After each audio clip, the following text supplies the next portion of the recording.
Hello అండి అందరికీ. చరిత్రలో కొందరు గొప్ప నాయకులు ఉంటారు. ఆ గొప్ప నాయకుల పేర్లలో ముందుండేది వైఎస్ఆర్ గారు. వైఎస్ఆర్ గారు ఎందుకు గొప్ప నాయకుడు అని చెప్పేసి నేను అంటున్నానంటే, ఆయన కేవలం పరిపాలన చేసింది 5 సంవత్సరాలు మాత్రమే.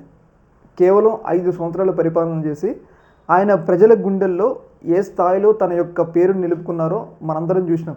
ఆయన చనిపోయిన తర్వాత దాదాపు ఎంతోమంది చనిపోవడమే జరిగింది. ఆయన చనిపోయినప్పుడు రాష్ట్రం కూడా ఏడ్చడమే జరిగింది. అయితే ఇప్పుడు వైఎస్ఆర్ గురించి ఎందుకు ఇంతగానో చెప్తున్నానంటే, రీసెంట్గా వైఎస్ఆర్ గారు చేసిన ఒక మంచి పని అనేది రీసెంట్గా మరొక విషయం అనేది బయటపడ్డది అనమాట. ఆ విషయం ఏంటి అంటే మనందరికీ తెలుసు కదా, రీసెంట్గా రేవంత్ రెడ్డి ప్రభుత్వం ఏదైతే హెచ్సియు భూములు ఉన్నాయి కదా, ఆ భూములన్నింటినీ కొట్టివేసి అక్కడ డెవలప్మెంట్ యాక్టివిటీస్ చేసి ఆ భూమిని విక్రయించి ప్రభుత్వానికి డబ్బులు సంపాదించాలని చెప్పేసి ప్రయత్నాలు అయితే చేస్తూ ఉన్నారు. అయితే ఈ ప్రయత్నాలకు వ్యతిరేకంగా అక్కడున్న విద్యార్థులు తీవ్రస్థాయిలో ప్రొటెస్టులు అయితే చేస్తున్నారు. అయితే ఇన్నాళ్ళు అంటే రాజకీయ నాయకులు కళ్ళు పడకుండా ఇన్నాళ్ళు కూడా ఆ భూమి ఇప్పటివరకు ఎందుకు అలా ఉంది అంటే దానికి కారణం వైఎస్ రాజశేఖర రెడ్డి గారు. ఒకసారి తెలంగాణ డిప్యూటీ సీఎం బట్టి గారు ఏం మాట్లాడుతున్నారు వినండి, తర్వాత మనం పూర్తిగా డిస్కస్ చేద్దాం ఈ విషయం మీద. సరే, ఆనాడు యూనివర్సిటీ నుంచి చంద్రబాబు నాయుడు గారు తీసుకొని ఐఎన్జీ భారత అనే బిల్లిరావు వ్యక్తులకి కట్టబెట్టారు, ప్రైవేటు వ్యవస్థకి వ్యక్తులకి.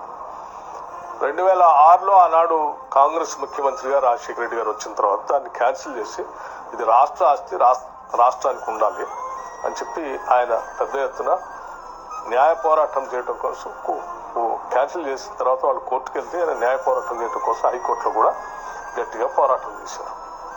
ఆనాటి నుంచి జరుగుతున్నటువంటి ఈ పోరాటంలో దాదాపు 2 దశాబ్దాలు పైబడి చూశారు కదా, సాక్షాత్తు తెలంగాణ డిప్యూటీ సీఎం ఉప ముఖ్యమంత్రి బట్టి గారు ఏమంటున్నారంటే, ఈ భూమిని అనేది ఇన్నాళ్ళు ఇక్కడ ఎందుకు సేఫ్గా ఉంది అంటే దానికి కారణం వైఎస్ రాజశేఖర రెడ్డి గారు. చంద్రబాబు నాయుడు గారు అప్పుడే ఈ భూమిని ఎవరైతే ఒక ప్రైవేటు సంస్థకి అప్పగించాలని చెప్పేసి ప్రయత్నాలు అయితే చేశారంట.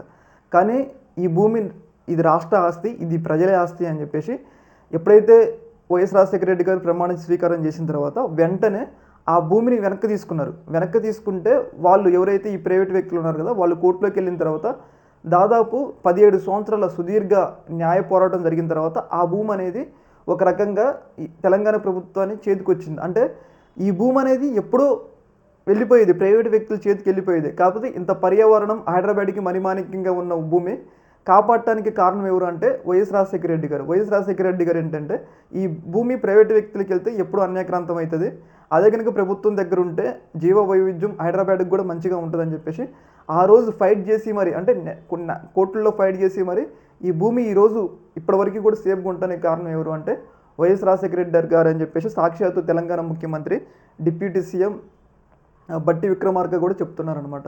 ఏమంటారు చూసిన, నాయకులు చనిపోయినా కానీ వాళ్ళ యొక్క మంచి పని అనేది నేటికి బతికుంటుందంటే ఇదే అనమాట. అదే కనుక వైఎస్ రాజశేఖర రెడ్డి గారు ఆ రోజు ఆ పని చేయకపోతే ఈరోజు అంత వైవిధ్యం, అంత దాదాపు 400 ఎకరాల భూమి అనేది తెలంగాణ ప్రజల నుంచి దూరం అయిపోయేది. ఏదేమైనా కానీ వైఎస్ రాజశేఖర రెడ్డి గారు గొప్ప లీడర్ అనడానికి ఇది ఒకటే మనకి నిదర్శనం. ఇవే కాదు, ఆయన 5 సంవత్సరాలు ఎంతో అభివృద్ధి చేశారనేది కూడా నిదర్శనం.